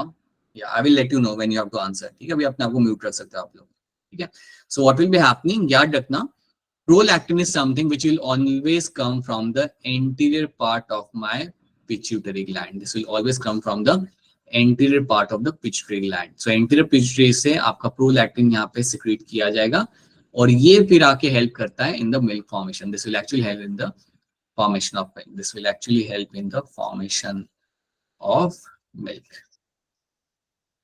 So this is something you have to know, right? इसके बाद second चीज आपको याद रखनी है, एक question आपके सामने आ सकता है कि मिल्क फॉर्मेशन तो आपका हो रहा है यहाँ पे प्रोलैक्टिन से, मिल्क सिक्रीशन आपका यहाँ पे कैसे हो रहा है. सो milk secretion is something which is happening with the help of one more hormone, and that hormone is your particularly your oxytocin. So oxytocin is a name of the hormone. So oxytocin जो आपका यहाँ पे hormone होगा, ये hormone help करता है milk secretion के लिए. तो ये टर्म भी याद रखना, this can become one of the statement over there. So milk secretion के अंदर you will find there will be an involvement of the oxytocin. अब आपका सवाल यहाँ पे आ सकता है कि ऑक्सीटोसिन आपका कहाँ से आ रहा है, तो ये भी आपको याद रखना है. Oxytocin something I have just told you, you can just keep yourself mute. मैं बताऊंगा आपको आंसर करने के लिए, क्योंकि कई सारे बच्चे हो सकते हैं जिनको ये रिवाइज ना हो पा रहा हो भी एकदम से कि क्या पे आ रहा है oxytocin. So that's why we are doing this revision again for them, right? Most of you know this, but some of you might have missed the class, yeah, for some reason don't remember this thing. So that's why we are revising all those things again. This will come from the posterior part of your pituitary gland. So posterior part से आपका यहाँ पे oxytocin आपका release किया जाएगा. Anterior से prolactin, posterior से आपका आएगा यहाँ पे oxytocin. Oxytocin will basically help in the milk secretion. Prolactin will help in the milk formation. So this is something should be clear to all of you. अब इसी चीज के अंदर एक और बात आप यहाँ पे याद रखना, जो मेमोरी ग्लैंड्स की हम यहाँ पे बात कर रहे हैं ना, the mammary glands which are discussing right now, mammary glands का डेवलपमेंट होगा during pregnancy. Mammary glands develop करती हैं ड्यूरिंग प्रेगनेंसी, और मेमोरी ग्लैंड्स का डेवलपमेंट जो प्रेगनेंसी के टाइम पे आपका यहाँ पे हो रहा है, that will be happening with the help of one of the hormone, and that hormone is called as your HPL, human placental lactogen. So HPL is a human placental lactogen, और इसकी मदद से मेमोरी ग्लैंड्स का development आपका यहाँ पे होगा. याद रखना, जब हम बात करते हैं HPL की, ह्यूमन प्लेसेंटल लैक्टोजन की, ये आपका आएगा during the pregnancy. This hormone will come only during the pregnancy, and this hormone comes from the placenta. ये हार्मोन जो आपका यहाँ पे होगा, that will be coming from the placenta. So ये हार्मोन आपका आता है प्लेसेंटा से, and then it will actually help in the development of the mammary glands. ठीक है, this is something already we have done. Now let's move ahead. So यहाँ पे आप देख सकते हो, so here we have the gamete formation. You know, you have a spermatogonia. Spermatogonia will be forming the via mitosis. अब please ये भूलना मत, इस spermatogonia जो यहाँ है, they are always going to form the mitosis. हाँ जी शिवा बताइए. सर आप ये प्रोसेस थोड़ा सा बता दीजिए सर. हमारा जो स्पर्मेट्स बन गया सर, उसके बाद स्पर्म जो वो शेप चेंज में एक प्रोसेस होता है सर, वो प्रोसेस सर मैं भूल गया हूँ सर. सवाल क्या था बेटा आपका? सर ये जो हमारा जो स्पर्मेट्स बना है सर, उसमें से जो हमारा शेप चेंज हो रहा है स्टार्टिंग से बता रहा हूँ सुनो. So what will happen ना, पहले तो आपके होंगे यहाँ पे spermatogonia which are all going to be diploid cells. ये सारे के सारे आपके यहाँ पे जो होंगे they are all going to be diploid cells, right? ये करेंगे आपका rapid mitosis. इन्होंने meiosis नहीं करना है, इन्होंने mitosis करना है. And they will make certain number of primary spermatocyte. ठीक है, mitosis करके उन्होंने अपना नंबर बढ़ाना है and some of them will behave like a primary. कुछ किसी का साइज वहां पे इंक्रीज हो जाए, कुछ लोगों का सेल्स का साइज इंक्रीज होगा and they will behave like a primary spermatocyte. अभी जो प्राइमरी स्पर्मेटोसाइट आपका बना है यहाँ पे, अगेन याद रखना this is also going to be a diploid cell. तो ये भी आपको यहाँ पे रहेगा this is also going to be a diploid cell over here. अब ये जो डिप्लॉइड सेल आपका यहाँ पे है primary spermatocyte, this will undergo meiotic division 1 and give you the secondary spermatocyte. अब जब आपको यहाँ पे सेकेंडरी स्पर्मेटोसाइट आपको यहाँ पे मिला, this is going to be a haploid cell. ये आपका यहाँ पे रहेगा haploid cell. So this becomes a haploid cell. अब सेकेंडरी स्पर्मेटोसाइट आपका यहाँ पे meiosis 2 खत्म करेगा and then you have a formation of a spermatid. आपके यहाँ पे स्पर्मेटिड आपके यहाँ पे बन जाएंगे which are also going to be a haploid cells, right? अब आपको यहाँ पे याद ही रखना है कि आपके जब स्पर्मेटिड यहाँ पे बनते हैं they don't have a well defined shape. इनके पास कोई well defined shape नहीं होता. अब यहाँ से क्या होगा, ये जो मेरा गोल गोल जो मेरे यहाँ पे सेल बना है, the cell which has been formed, so let's see over here. You have a spermatogonia, आपका बनेगा primary spermatocyte. This is all happening by mitosis. देन वो करेंगे first meiotic division. You have a secondary spermatocyte. They will undergo meiotic division to form the spermatid. अब क्या होता है, ये जो मेरे गोल गोल सेल यहाँ पे बने, इनका शेप यहाँ पे चेंज होगा. इनका शेप यहाँ पे वैसा कुछ शेप आएगा जो एक पर्टिकुलर स्पर्म का होना चाहिए. तो ये जो शेप आपका यहाँ पे देखने के लिए आपको यहाँ पे मिलेगा, ये जो चेंज आपको होते हुए आपको यहाँ पे मिल जाए, this process is called as your spermiogenesis. तो ये जो गोल गोल आपके जो स्पर्मेटिड थे, they have transform into something called as your spermatozoa. ये आपके ट्रांसफॉर्म किए जा चुके into spermatozoa and this process is called as your spermiogenesis. ये जो आपके यहाँ पे प्रोसेस आपके यहाँ पे हुआ, इसको हम बोलेंगे यहाँ पे as a spermiogenesis. So this is something which is called as your spermiogenesis. तो ये चीज आपको यहाँ पे ऐड करना. So this is something should be very well clear to you that this is something which is called as your spermiogenesis. So that should be well defined to you, right? So spermatid over here will get converted into your spermatozoa and that event over here is called as your spermiogenesis. ठीक है? So यहाँ पे आपके changes आपको यहाँ पे होते हुए आपको मिलेंगे. शिवा, आप समझ आ रहे हैं मैं यहाँ पे क्या कह रहा हूँ? Is this clear to you, Shiva? Sir मतलब इसके देखने से कुछ प्रोसेस होता होगा सर शेप चेंज होने में. वापस बोलना, आपकी आवाज कट रही है. सर इनके बीच में कुछ प्रोसेस तो होता होगा सर स्पर्मियोजेनेसिस में. क्या मुझे अभी भी आपका क्वेश्चन समझ नहीं आ रहा, क्या प्रोसेस? सर मैं चैट में लिख दे रहा हूँ. Just write in a chat. So याद रखना स्पर्मेटिड आपके यहाँ पे कन्वर्ट हो रहा है आपके स्पर्मेटोजोआ के, दैट इज माय स्पर्मियोजेनेसिस. अब याद रखना स्पर्मियोजेनेसिस करने के लिए, टू कैरी आउट स्पर्मियोजेनेसिस, आपके यहाँ पे कुछ हार्मोन यहाँ पे आपके इन्वॉल्व होंगे. One of the hormone is involve over is as we have done this thing, FSH यहाँ पे एक इंपॉर्टेंट रोल प्ले करता है. FSH will play the important role in the spermiogenesis, so that is something you have to know. Yes, FSH will play the very important role over here. I cannot say anything in the chat right now. Sir chat block. Chat बंद. अच्छा chat block. अरे यार वो chat. Sir यही पूछना था वो FSH से जो आप बोल रहे थे अभी. हाँ, तो ये करने के लिए ये जो, हाँ तो ये FSH हमने अभी देखा था ना पहले कि आपका FSH आ रहा है. FSH will go and act on the your particular under the, like it will go and tell the Sertoli cells to start making the ABP, androgen binding protein. और ये कलेक्टिवली आपका हेल्प करता है इस spermatid को convert करने के लिए स्पर्मेटोजोआ के अंदर. सो बेसिकली हम लोग क्या कहते हैं कि FSH आपके यहाँ पे मदद कर रहा है फॉर द स्पर्मियोजेनेसिस. FSH यहाँ पे मदद कर रहा है आपके यहाँ पे स्पर्मियोजेनेसिस करने के लिए. So this is something you have to know. ये चीज आप सबको यहाँ पे याद रखना कि यहाँ पे ये इवेंट आपके यहाँ पे इस तरीके से आपका हो जाएगा. This should be clear to you. ठीक है, तो यहाँ पे आप देख पा रहे हो स्पर्मियोजेनेसिस में आपका यहाँ पे स्पर्मेटोजोआ बन चुका है. और ये सब करने के लिए you should know that FSH will play the role, जो हम ऑलरेडी पहले देख चुके हैं. ठीक है, then after this then you have a spermatozoa which will undergo a process called as a spermiation. So basically अब यहाँ पे क्या होता है, आपका spermatozoa will attach itself with the Sertoli cells, with the Sertoli cells over there, and then ultimately what will happen, it will be liberated from that area. ये आपको वहां से निकल जाएगा and will leave the seminiferous tubule, so released from the seminiferous tubule. तो ये that is something you should be very much clear with, that it is something which will get released from the seminiferous tubule, and this event is called as my spermiation. तो ये दोनों events आपको clear cut मालूम होने चाहिए. Okay, so this is something we have seen. We already know what is going to be the sperm is going to look like. Please make sure that अगर labeling आता है तो labelling गलत मत करना. If you get a question based on labeling, so you should very clearly know that what part will be called as what part. अगर labeling आएगा, if you happen to get any kind of labeling, that labeling will be coming from your particular NCERT only. So that should be taken into account. So here you will have, so now you can feel overhead, the head, the neck, middle piece, tail, everything is something you know. जो part आपको यहाँ पे याद रखना है is going to be the something you have to remember over here is this one. The human male ejaculates is going to be around 200 to 3 million sperms, right? Human male is going to ejaculate 200 to 3 million sperms will be released by the human male, right? During coitus, that will be happening during the coitus, right? That's a normal fertility. You have to know that at least 60% of the cell sperms must have a normal shape and size, and at least 40% of them must show vigorous motility. तो ये statement में आपके लिए इससे underline करो because ये statement के अंदर नंबर है और यही नंबर आपको याद रखना है. ओके हाँ जी कौन बताइए.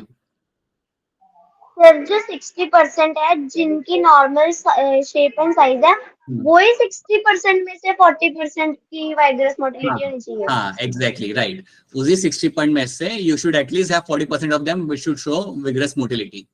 Then only there is a possibility of a then only we can say it's a fertile sperms or fertile semen. Then only we can say that.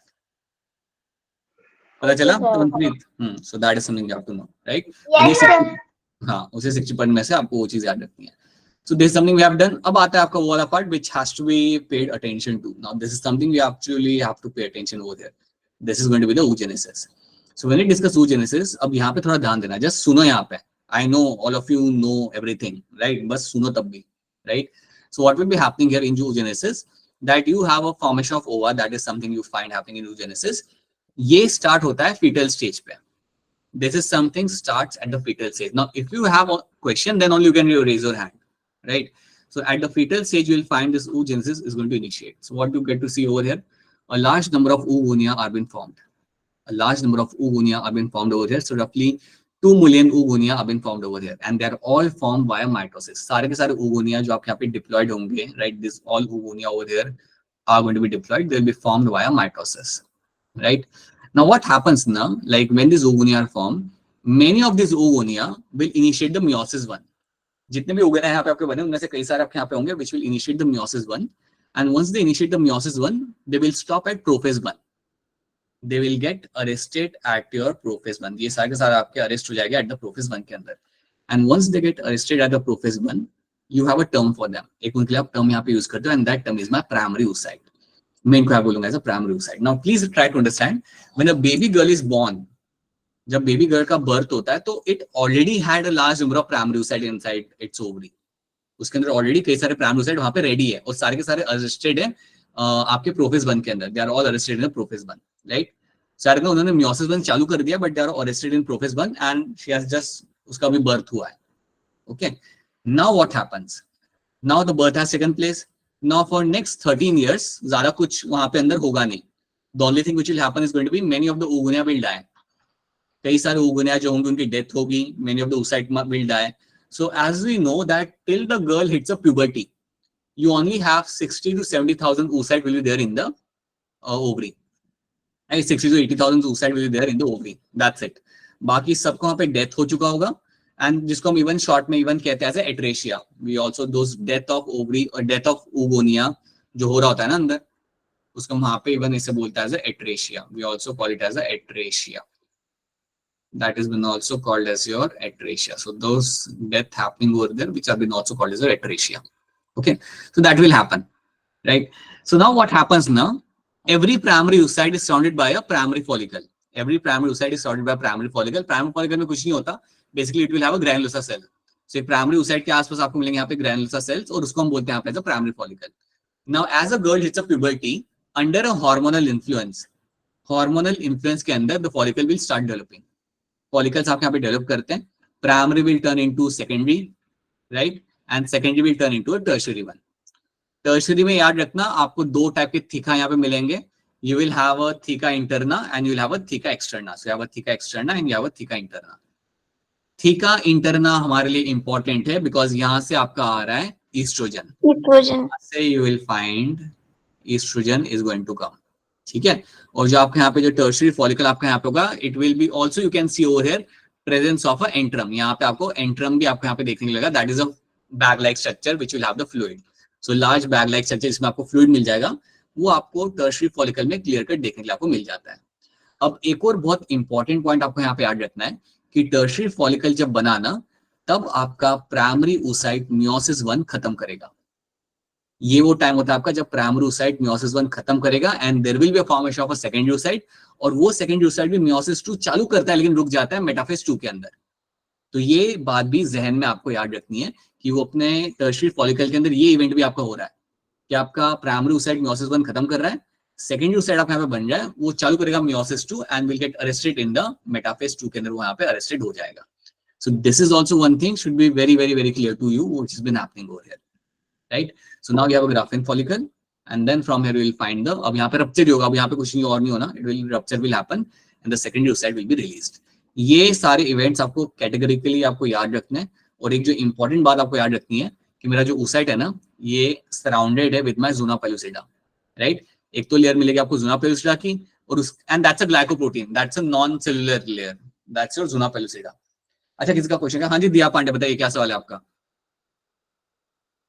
दिया पांडे हैज सम क्वेश्चन क्या? नहीं, कमलप्रीत हैज अ क्वेश्चन क्या? बोलो। Yes sir. Sir वो जो primary oocyte बनेंगे fetal stage में, तो वो प्राइमरी oocyte जब उनको मैच्योर होना होगा तब वो प्राइमरी फॉलिकल बनाएंगे, या फिर वो शुरू से ही उनके साथ प्राइमरी फॉलिकल है? प्राइमरी फॉलिकल शुरू से ही रहेगा, प्राइमरी फॉलिकल शुरू से रहेगा उसके अंदर। प्राइमरी फॉलिकल डेवलप तब करेगा when a girl hits a puberty. Okay sir. ठीक है। So primary follicle granular cell की जो एक लेयर थी वो तो आपको हमेशा मिलेगी राइट फ्रॉम द बिगनिंग। वो डेवलप कब करते हैं? When the girl hits a puberty, that's when they will start developing. और याद रखना, every month only one will be developing over there. ठीक है, यस सर। तो याद रखना, you will have outer layer which is my zona pellucida will be seen over there. उसके आसपास आपको कुछ सेल्स की लेयर मिल जाती है, दो cells are my corona radiata. So that is something you have to know. ये कुछ लेबलिंग्स हैं जो आप यहाँ पे क्लियर कट आप याद रखोगे। ज़ोना पेलुसिडा आपका यहाँ पे, and then you also have a corona radiata which will be seen over there, right. Graafian follicle will rupture, release करेगा, ओवुलेशन यहाँ पे होगा, एंड जो बचा कुचा ग्राफेन फॉलिकल है that will convert into my corpus luteum, that will convert into the corpus luteum, and that is going to be releasing the progesterone. Okay, so this is something you have to know. यही सारी कहानी हमने यहाँ पे देखी हुई है, और यही कहानी आपको इंसाइड में से पढ़ के याद रखनी है। The third important part in this chapter is my menstrual cycle. तो ये this is all about my oogenesis, right? Now let's discuss my menstrual cycle. अब menstrual cycle भी बड़ा सिंपल सा है. Let's have a look at over here. So this is something you find happening in apes, monkeys, humans. Very common cycle. 28 से 29 day का ये cycle होगा। Okay, it's 28 से 29 डे का ये साइकिल होगा। ये ग्राफ जहन में याद रखना, बिकॉज आपके सामने ग्राफ के ऊपर बेस्ड क्वेश्चन आ सकता है। You can very clearly see कहाँ पे क्या हो रहा है यहाँ पे, राइट। सो मेंस्ट्रुअल साइकिल को हम स्टार्ट करते हैं with the menstrual flow. We start with the menstrual flow over here. Okay, so as the girl hits a puberty, the cycle will start, which is also called as a menarche. This is something which will be called as a menarche over here, and this is where it has been divided into menstrual phase, follicular phase और luteal phase. मेरा सवाल फिलहाल specially हमारे UK वाले बच्चों से, आपको अगर कोई चीज यहाँ पे समझ नहीं आ रही, then this is the best time you can ask me your question, specially like सारी सब लोग पूछ सकते हैं, बट अगेन यूके के लिए स्पेशली अगर कोई चीज अगर आपने मिस कर दी, समझ नहीं आ रही, then please go ahead and ask a question कि सर ये थोड़ा बता दो, राइट। अक्षय, अच्छा नहीं ज्वाइन किया Akshay, alright. So you have a menstrual phase, let's see over here. Menstrual phase हमने पहली बात किया था, यहाँ पे एंडोमेट्रियम का ब्रेकेज होगा, and everything is coming out from the vagina in a form of blood vessels, tissue, everything is coming out from the blood from the vagina, and इसको हम बोलेंगे यहाँ पे as a menstrual flow. That is called as the menstrual flow over here, right? It takes around 3 to 5 days. ये like 3 से 5 दिन तक ये आपका flow run करेगा, okay? And अगर किसी को menstrual flow हो रहा है, that is a clear indicator कि the girl is not pregnant, neither there has been any fertilization, okay? So that's the first thing you have to know. 3 से 5 days तक menstrual flow will happen and everything will come out in the form of the blood. Then you have your follicular phase. ये तुमने देख लिया. Then you have the follicular phase. Follicular phase में याद रखना, anterior part से, so this is when you find the hormones will start coming. यहाँ पे आपको क्या याद रखना है? So from day 6 to day 13 के बीच में LH and FSH आएगा, right? Now let's do one thing. ये मुझे कोई hand raise करके explain करे कि यहाँ पे क्या हो रहा है. Please explain this part by raising your hand. This is where I want to see you showing your skill set, और सही से एक्सप्लेन करना पड़ेगा। बताइए Diksha, what will be happening over here?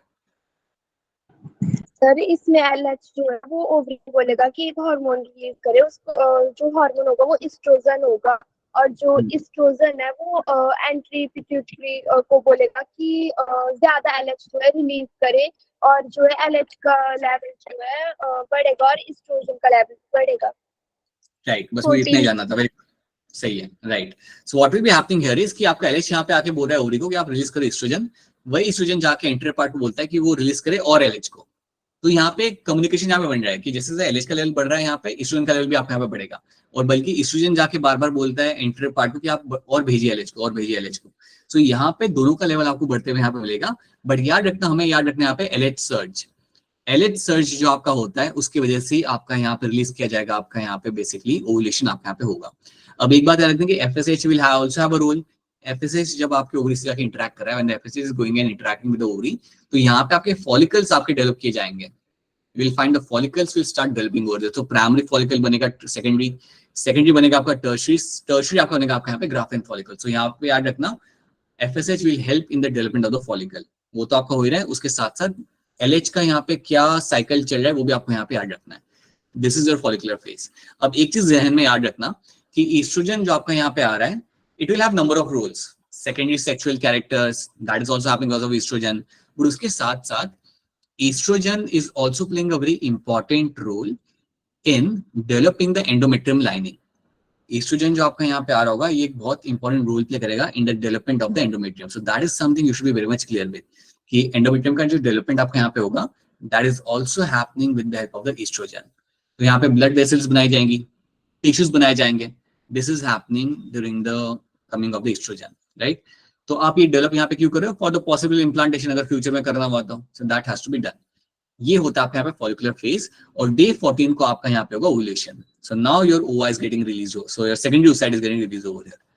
अब आपका क्या रह गया? ग्राफेन फॉलिकल, उसको अब हम यहाँ पे कन्वर्ट करेंगे। सो this is something which is happening, ये हम ऑलरेडी देख चुके हैं यहाँ पे क्या हो रहा है। फॉलिकल डेवलप किया and then you will find ultimately your LH surge will happen and rupture होगा ग्राफेन फॉलिकल, और आपका ओसाइट यहाँ पे रिलीज हो जाएगा। Then you will find कि आपका जो ग्राफेन फॉलिकल रह गया उसको हम कन्वर्ट करेंगे into the corpus luteum के अंदर, and this will start releasing the progesterone। यहाँ पे ये अपना रिलीज करना चालू करेगा आपका यहाँ पे प्रोजेस्टेरॉन। ठीक है, याद रखना प्रोजेस्टेरॉन जो आपका यहाँ पे आ रहा है, this will help in the maintaining the endometrium lining. एक तो ये बात आपको यहाँ पे याद रखनी है, और एक और चीज यहाँ पे याद रख लो कि एक स्मॉल अमाउंट में ईस्ट्रोजन भी यहाँ से आता है। स्मॉल अमाउंट में you will find estrogen is also getting released, but it will come in a very small amount. So mainly आप याद रखोगे that your corpus luteum is or will be known for releasing the progesterone. So that is something you have to be very much clear with. Mainly, okay. अब याद रखना कि जैसे ही मेरे यहाँ पे प्रोजेस्टेरॉन आया, इसका एक काम क्या होता है? क्या होता है? It will go and tell the anterior part not to release LH and FSH. ये जाके इंटीरियर पार्ट को जाके बोलेगा कि अब आपको LH और FSH रिलीज करने की जरूरत नहीं है। जब LH और FSH आपका यहाँ पे नहीं आ रहा, आप समझ सकते हो कि कोई फॉलिकल यहाँ पे अब आपका डेवलप नहीं करेगा। जब तक प्रोजेस्टेरॉन आ रहा है, there is no development of follicle which will be happening over here. ये पार्ट आपको समझना है, ये पार्ट आप सबको समझना है यहाँ पे कि यहाँ पे क्या हो रहा है। Something we have already done this, but you have to be very clear with this, right? Secretory phase भी हम इसे यहाँ पे बोलते हैं। Okay, now what will happen? Now let's say there is no fertilization. अगर fertilization यहाँ पे नहीं होता, कोई मेल गैमेट आया ही नहीं, right? During that period, so पहले आपका जाएगा corpus luteum. This will degenerate. जैसे ही आपका corpus luteum गया, आपकी पूरी endometrium lining आपके वहां से निकल जाएगी, क्योंकि अगर corpus luteum गया तो प्रोजेस्टेरॉन भी गया।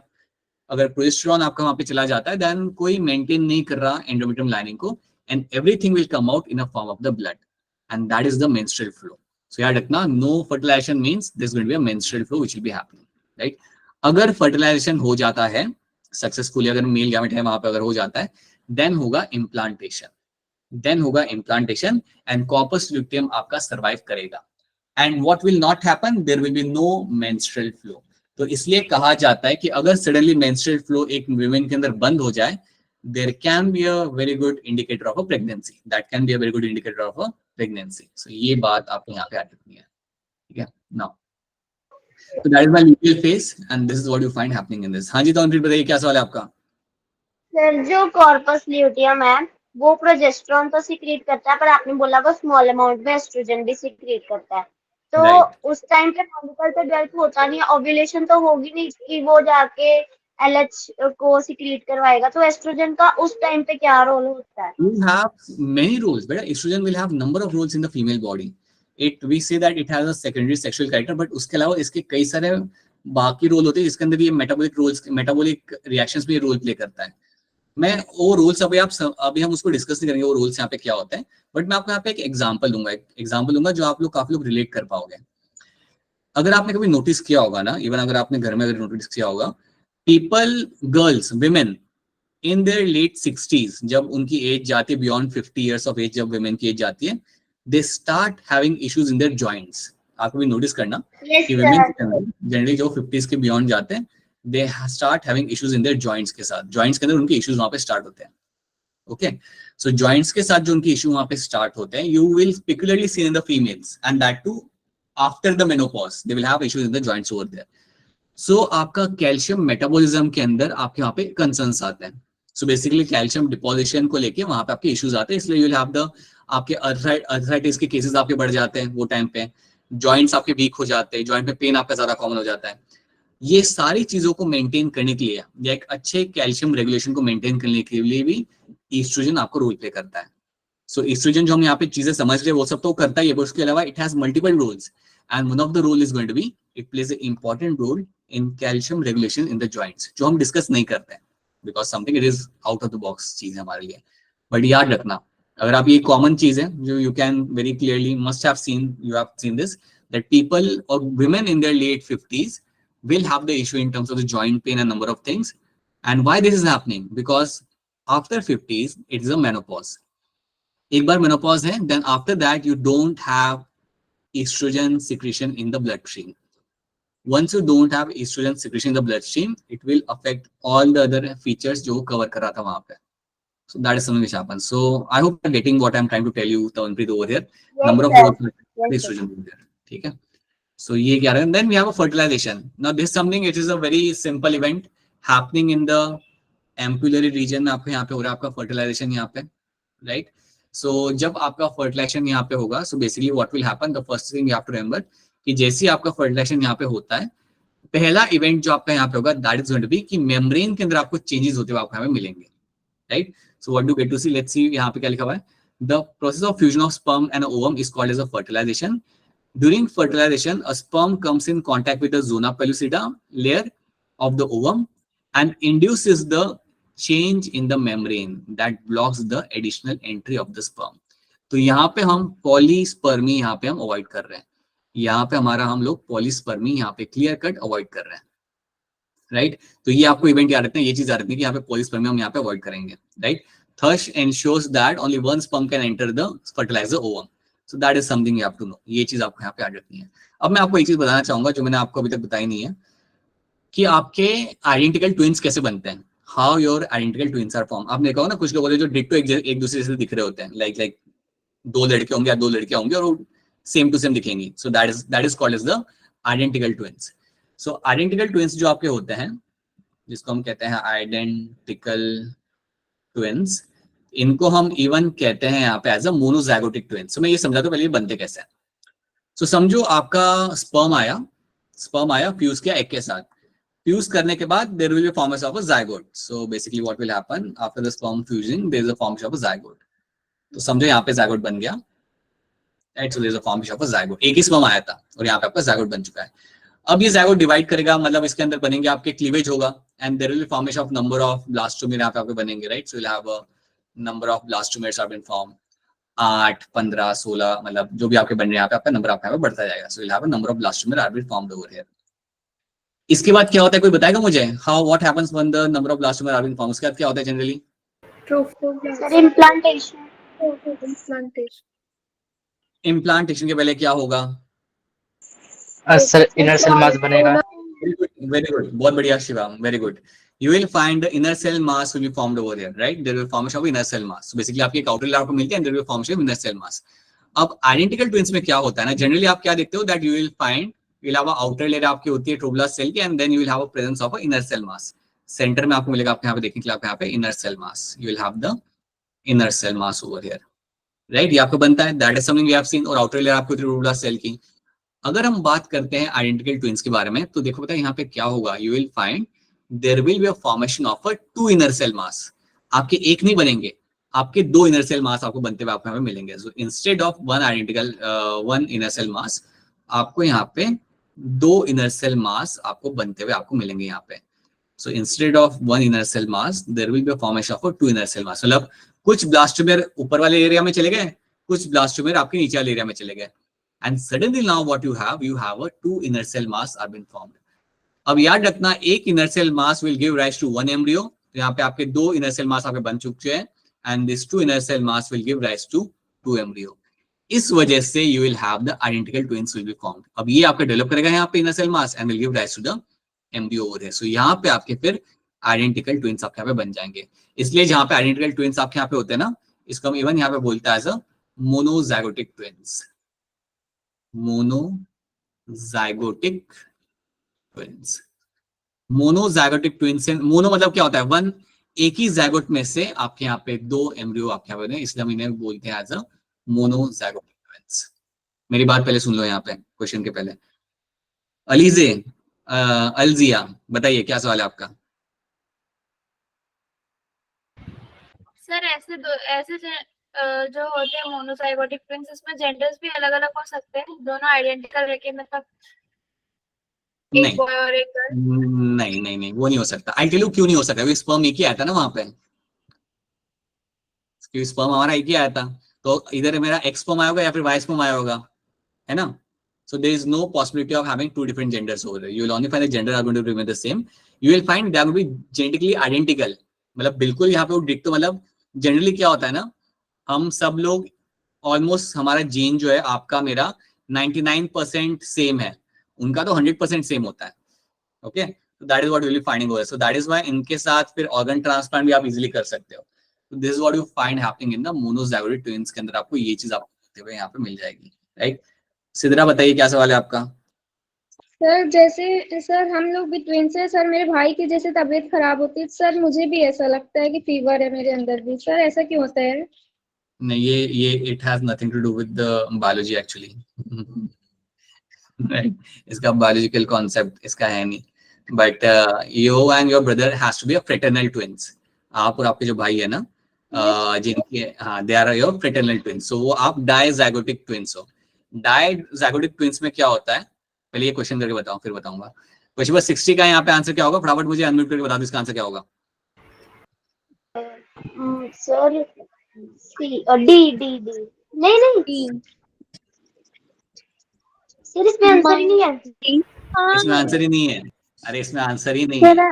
Option C myometric. इसका आंसर बायोमेट्रिक होगा। हाँ, तो मायोमेटर में ही नहीं ना, यहाँ पे तो मायोकार्डियम लिखा हुआ है।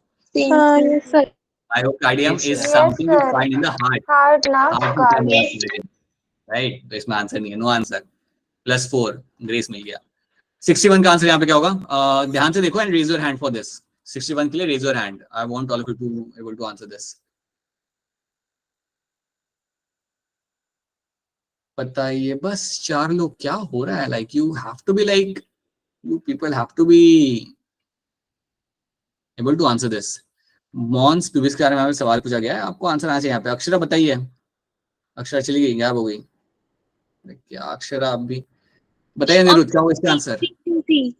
अच्छा ठीक है, अनिरुद्ध क्या होगा इसका आंसर? अक्षरा ने बोल दिया। अनिरुद्ध आपका क्या आंसर क्या होगा? बोलो अनिरुद्ध। अनिरुद्ध आपकी आवाज कट गई बेटा।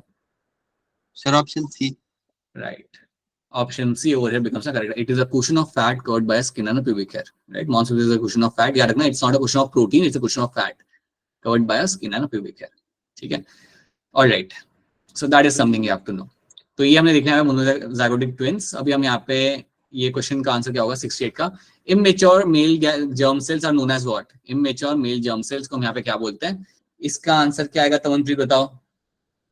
Option C spermatogonia is the correct answer. Immature male germs को हम बोलेंगे यहाँ पे स्पर्मेटोगोनिया। देन स्पर्मेटोगोनियम अंडरगोज, अब इसका आंसर सोच के देना सब लोग। Spermatogonia undergoes what? काजल क्या होगा इसका answer? Sir option C. Kajal option C कह रहे हैं यहाँ पे। शिवा क्या लग रहा है? Sir option B. नहीं बेटा, स्पर्मेटोगोनिया है ना यहाँ पे, स्पर्मेटोसाइट थोड़ी है। इसलिए तो आपने, इसलिए that is the thing, you people get confuse with spermatogonia spermatocyte. Spermatogonia अगर है तो वो नहीं करेगा, it will only do the mitosis. Shiva याद रखना ये बात को, मियोसिस चालू होता है प्राइमरी स्पर्मेटोसाइट से। अगर स्पर्मेटोगोनिया मैं कह रहा हूं then it will only undergo the mitosis. ठीक है, that is something you have to know. अरे शिवा ऐसे नहीं चलेगा। सर यही है सर, इंग्लिश में स्टेटमेंट में सर बहुत कंफ्यूजन है सर। नहीं, अभी वो दिमाग से हटा दो पहली चीज कि लाइक आपको ज्यादा इंग्लिश का दिक्कत आएगा, नहीं आएगा। दिमाग से हटा दोगे बाकी नहीं आएगा तो नहीं आएगा, that is the thing, right. You have to be very aggressive and upfront ऐसे रहने का, राइट। सो सब हो जाएगा, alright. So that is something you have to know. Now this is something you will be finding. So अब थोड़ा सा देख लेते हैं what is my dizygotic twins, कैसे बनते हैं आपके यहाँ पे। तो डायज़ाइगोटिक ट्विंस अगर टर्म यहाँ पे लिखा हुआ है, सो दैट इटसेल्फ मिलके यहाँ पे कितने ज़ाइगोट बनेंगे, मतलब मेरे यहाँ पे टू ज़ाइगोट, राइट। तो बेसिकली यहाँ पे होता क्या है ना, जनरली आप जानते हो कि every month one egg is getting release. Every month you get to see that one egg is getting release. Single egg या सिंगल oocyte आपके यहाँ पे हर मंथ में रिलीज होता है। कभी ऐसा हो सकता है कि more than one egg get release, हो सकता है कई बार कि more than one egg get release. एक आ गया लेफ्ट ओवरी में से, एक आ गया राइट ओवरी से, दोनों एक ही टाइम पे रिलीज हो गए। तो एक एग वहां से आ गया, एक एग यहाँ से आ गया। अब स्पर्म तो आपके मिलियंस में होते हैं, आप जानते हो स्पर्म्स तो एक नहीं होते, वो तो बहुत सारे होते हैं। तो क्या होगा यहाँ पे, अगर दो एग अगर आपके यहाँ पे आ जाते हैं then what will happen, two sperms will get fuse over. तो एक स्पर्म यहाँ पे आके फ्यूज होगा और एक स्पर्म यहाँ पे आके फ्यूज होगा। अब आप समझ जाओ, यहाँ पे आपके क्या बनेंगे, दो ज़ाइगोट बन जाएंगे। यहाँ पे आपका एक ज़ाइगोट बनेगा, will find one zygote will be found over here and one zygote will found over here. तो बेसिकली अब क्या हो रहा है यहाँ पे आपका, that uterus will implant two zygotes. Uterus will implant over here two zygotes. तो आपके यूट्रस यहाँ पे दो इम्प्लांट यहाँ पे कर लेगा ज़ाइगोट्स को। तो इस कंडीशन को हम यहाँ पे बोलता है डायज़ाइगोटिक ट्विंस, या इसे हम कहते हैं फ्रेटर्नल ट्विंस। अब इसके अंदर you can have different genders. इसके अंदर यू हैव डिफरेंट जेंडर्स कि एक मेल एक फीमेल है, right. You can possibly have कि एक स्पर्म का एक्स वाला वो जाके लग गया, एक स्पर्म का वाई वाला वहां पे जाके लग गया। So you have two genders can be found over here. जैसे सिद्राक अगर लाइक ज़ाइगोटिक अगर आपका भाई है यहाँ पे, सो भाई के पास obviously the sperm must have been your autosome plus Y. ये वाला स्पर्म था जाके फ्यूज हुआ, and with you it was your autosome plus X, right? So two zygotes are formed and these two zygotes gets implanted in the uterus and they develop over there. So that is your dizygotic twins. ऐसे हम even कहते हैं fraternal twins. इसको हम even बोलते हैं fraternal twins, जहाँ पे you have like two embryos are developing in the uterus. So this is something you'll be finding over here. ठीक है, all right.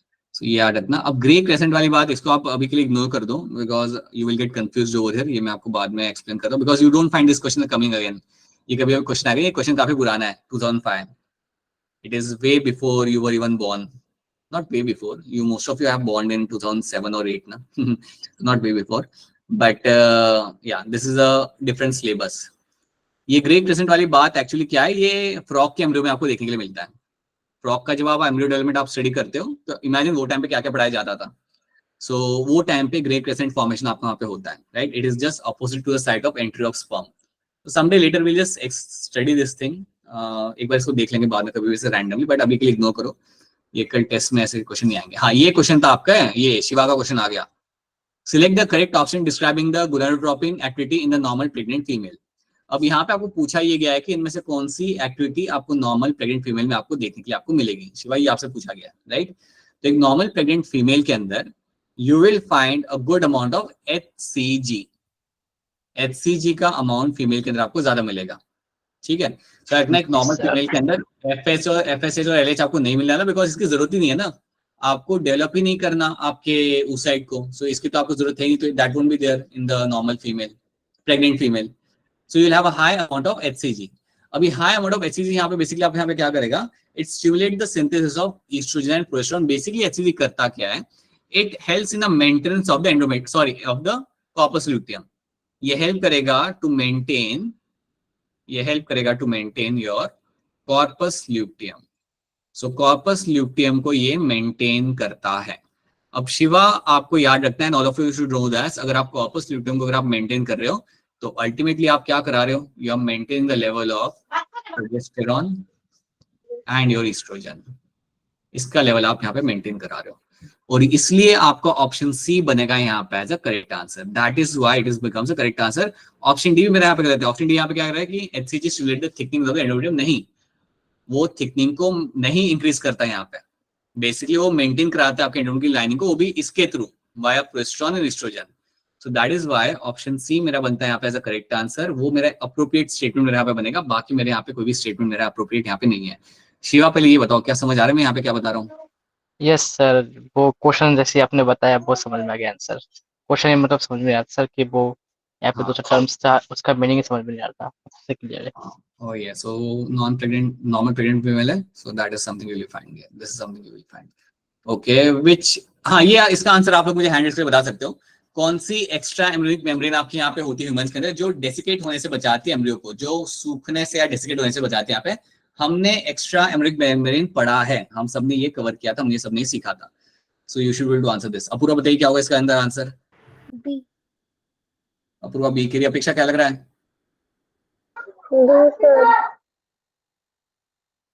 Option B amnion is a correct answer. ये होता है जो एम्ब्रियो को desiccate होने से आपके यहाँ पे हमेशा बचाएगा. So this is something is going to be the amnion over here, right. Island C वाला क्वेश्चन हमने यहाँ पे किया था. प्लीज याद रखना, अभी ये क्वेश्चन तो चलो ठीक है, इसको साइड में रखते हैं. आपको जब एम्ब्रियो डेवलपमेंट होता है तो we have already done this. हमने हमारा एक्टोडर्म, मेसोडर्म, एंडोडर्म हमने किया है कि कौन क्या बना रहा था, वो पढ़ के आना. प्लीज वो चीज देख के आना कि एक्टोडर्म क्या बना रहा था, हमने जो देखा था, मेसोडर्म क्या बना रहा था और एंडोडर्म आपका क्या बना रहा था. So that is something should be clear to all of you. वो देख के आना. अगर आज की हम क्लास देखें ना तो आज की क्लास में हमने रिवीजन कहां तक किया? We have done the revision till the fertilization. हमने फर्टिलाइजेशन जितना पूरी चीज हमने यहाँ पे रिवाइज की है. इसके बाद वाला आप एक बार देखोगे जो हमने बहुत लाइक लेटेस्ट चीजें हैं उसके अंदर. That what is your implantation कहाँ पे हो रहा है, blastomere formation. So please read all those things thoroughly, right. And then you have the parturition, जो बहुत डिफिकल्ट है नहीं because we have done those things recently only, right. इसमें आएगा आपका ectoderm. We have already done this question, right.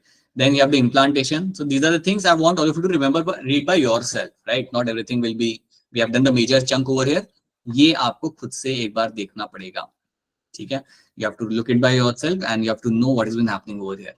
अपना time spend करना revise करने में, ये सारी चीजें जो ऑलरेडी हमने देख लिया उसको तो ठीक है आप देख चुके हो. And if I would recommend कि कुछ क्वेश्चंस करके जाना, कुछ क्वेश्चंस खुद से सॉल्व करके जाना ताकि आपका एक मोमेंटम बन जाए पेपर करने के पहले. I'm expecting you to get a very good score in this. So yeah, please do that. All right. So that is something that is what we have done आज की क्लास के अंदर. Now, if you have any kind of specific question, then you can ask a question. अगर आपको कोई specific question है आपके यहाँ पे, तो आप यहाँ पे रुक जाना. अच्छा, हिमाचल के बच्चे 2 मिनट के लिए रुक जाना क्लास के बाद. Just wait for few minutes after the class. Himachal के बच्चे. सर आपने क्वेश्चन का आंसर नहीं बताया था वो वाला. वो करके मुझे बताओगे वो that question ना, that one which you are giving me different answer over there. मुझे explanation चाहिए फिर अच्छे से उसका next time. हाँ, बहुत बढ़िया, वो कर देना. और ये implantation और ये सब एक बार खुद से पढ़ लेना. Parturition is something you all should be very much clear with. Sir next time कब? एक सेकंड बेटा रुको, क्या कह रहे हो?